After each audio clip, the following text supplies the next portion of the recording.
Au cœur du parc régional du Périgord-Limousin, des chants à l'unisson. Pendant 5 jours, ils sont plus de 200, novices comme confirmés, à se rassembler pour entrer dans la voie du bouddhisme zen.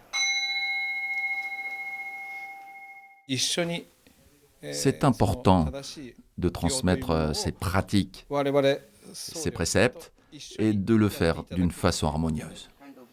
Des disciples venus du monde entier, désireux de renforcer leur aspiration à l'éveil, que ce soit lors de cérémonies ou d'échanges. Je dirais que dans mon rapport aux autres, c'est surtout là où il y a eu des changements dans la façon de relationner avec les autres, plus de clarté, plus de fluidité. Bien sûr, il y a toujours des moments difficiles, enfin, ça reste le vivant et les relations humaines.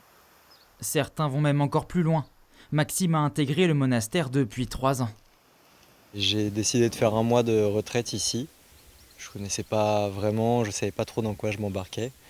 Et ça m'a pas mal touché et ça a chamboulé pas mal de choses. Et donc je me suis dit que j'allais continuer un peu.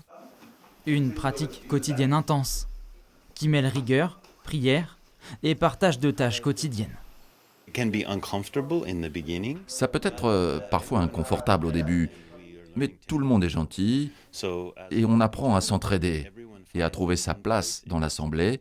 C'est un refuge que nous essayons de créer.